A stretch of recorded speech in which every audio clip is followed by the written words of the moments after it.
Today on Press Start, we head out to Privateer Press and talk a little War Machine action.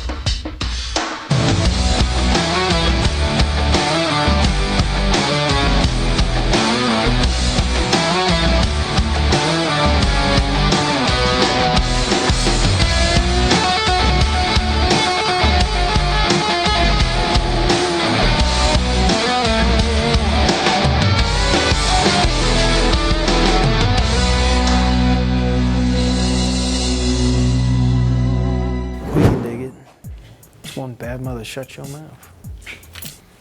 Yep. Pretty much.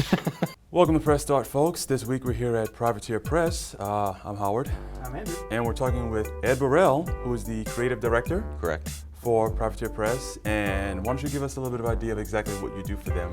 Basically what my job here is, as creative director, I'm in charge of making sure that sort of all the creative aspects that we produce at this company meet our quality standard. So, which is a pretty big job.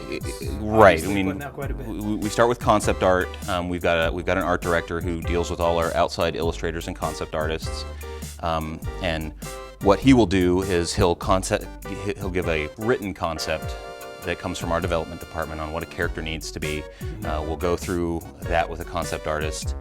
We'll get revisions back, and then my job is to advise with this art director, you know, where the direction of the concept art needs to go. Once we nail the concept art down, you know, it goes to an illustrator, and we go back through the approval process again. The vision for the war. Correct. So I like this knight, but can we get rid of the lightsaber? Yeah. That doesn't quite fit it in what we're doing. Literally, we do. Weapons we'll get 3 versions of each weapon. We'll weigh the differences, why we need them. You know, if the aesthetic is right for the faction, because we've got 11 or 12 different armies that all have their own distinct look, and we try to keep the streams. We try not to cross the streams. That's the analogy that I use a lot. Don't cross the streams. That's good. We all get it. So you've got quite a few things going on with the universes and the factions and everything like that. And I think I was talking to you earlier. You mentioned you guys have a continuity person as well. We have a continuity editor. Yeah. So his job is to basically go through all the fiction, because we have writers and we put fiction in all our books. He looks at concept art and makes sure that you know, he wants to make sure that armor matches. That, you know, oh, this armor, you know, this isn't. Will pick at every little detail. They will. You know, it's this armor is too much like Scorn armor. You know, it needs to be dialed in like Signar armor. And since this guy's tied in with the Sword Knights, you know, we need to give him these shoulder pads. That's a lot to try and keep track of. And yes, after thousands of different designs, it gets pretty intensive. One guy with the moleskin. Nope. Yeah. Nope. So where do you guys find your actual models coming from? Because you have kind of a couple hundred models coming out between revisions, or a couple of times a year, right? Yes. So the way that works is, so I went through the concept art. So that concept art gets passed to an illustrator, but it also gets passed to our studio director. He will assign it to one of our in-house sculptors or one of our out-of-house sculptors. We will, he'll be the one that determines whether it needs to be sculpted in 3D or traditionally, so we can do stuff with like CAD programs or by hand. And then he will assign it to the appropriate sculptor. They will start out by doing, you know, sculpting literally like a little armature, and then adding to it. We'll get various photos at different stages of the sculptures. We give them sort of size reference miniatures, so they'll photograph it next to a miniature that we want it to be appropriately sized to. We go back and forth a few revisions, and once we get the base forms dialed in, and we're always referring back to the concept art. That's where every detail comes out of. And they start finishing the details, and after that it gets sent in. Or like a good average for how many concept revisions that you go through for one model, for an average model? Sometimes we hit it on the first try. Sometimes 3 or 4, I think, is probably average. So if you take into consideration the times we hit it on the first try, that means there's ones that we don't get in 3 or 4. Forget about it. Yeah. We've had forget about it. Maybe we just won't have that guy in 2011. We'll come back. Put a dot on it. Correct. And it seems like in every cycle, so when we do a book, you know, it has X amount of sculpts that are needed for it. And it seems like in every book, there's always one, and it's either the concept art or, you know, the somewhere along the way so we try to buffer in as much oops time as we can get. What's the white flag point? Guys, this is revision 13. We're out. Well, we never surrender. There we go. But we have formulated the new plan a couple of times and rearranged the troops in order to get the job done. Would you be the trigger man on something like that when you're realizing the? I can be, yes. Yeah. You know, it's we you know if we need to kill a project or reassign a project, it's one of the aspects of my job. Killjoy. When yes, I've definitely developed a little bit of that reputation. Simon is laughing. I don't like that. So we've got all the models here, and this is kind of one of your playtest areas when you Yes. guys have the new models that come out. What's the playtesting like when you guys are going through it? Is it just a game night? Is it everyone sitting there with like a notepad to say, this seems a little overpowered? Okay. Yeah, so when we playtest, we've got our playtest coordinator, David Carl, down here.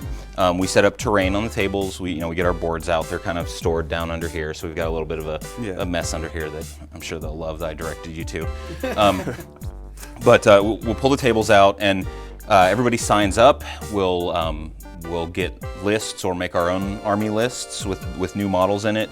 All our playtest models are back here. We're almost always, matter of fact, always, playtesting models that have not been released, often have not even been sculpted. So we proxy models, we'll use bases. When we were playtesting the giant new battle engines here, we actually used compact discs with just like paper, Similar size. like scribbles taped on them. You know? Giant Did you badass do origami thing. for Right. it? You know, like make a crane for. We actually have a paper sculpture of this guy right here that we did. There you go. For to figure out his mass. Put that in the magazine afterward. The instructions. I think it's still up there on Ron Cruzy's I wonder if it's desk. got General Lee on the side. Just 'cause. No, it doesn't. What we did is we took the concept art. So you have some of its initial concept art. We actually did like orthographic views, and we just kind of cut that out and literally taped it together. And because we printed out a few sizes, we've got a couple different size paper models to figure out where we wanted the final piece to end up. Okay. Sure that it's not Doing this thing or this guy in paper model was a little more complicated, so we just printed it out like on one thing and like taped it to a little post, and we're like, we want him to be this So tall. it looked like one of those Star Wars card miniature games. They just stick them together. Right. So you guys are obviously going to be heavily involved in your community with the amount of testing you do on your thing, on your models, and the amount of tweaking that happens between revisions. How much do you guys get to work directly with people, like at maybe contests or tournaments or rule revisions? Quite a bit. So on top of the internal playtest, our playtest coordinator, who is also our development manager, he has a group of external playtesters that he'll work with. So we do send the rules out to the people. They get a little sneak peek. I mean, obviously they're all under NDA and that sort of thing. But we basically we kind of seek out these high functioning rules guys and form them into little groups, and they'll give us feedback, and then we're really involved in our player base. Like when it comes to events and competitions, we go to various cons throughout the year. Always see you out at PAX. Yep, we're always out at PAX. We go to Comic-Con International in San Diego. We go to Gen Con in Indianapolis. This year, for the first time, we're having Lock and Load in downtown Seattle. It's our own convention. That's in a few weeks, though, right? It's in June. On June. It's in June. So yeah, right now we're just basically getting all our final resources together, but the website's available, and pplockandload.com. pplockandload.com. pplockandload.com. I got that right, didn't I? That's usually what I yell when I go to the restroom. Actually. Hi-yo.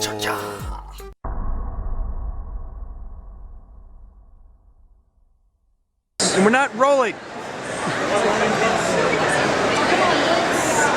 Why don't you run over there and make thumbs up and look at the camera?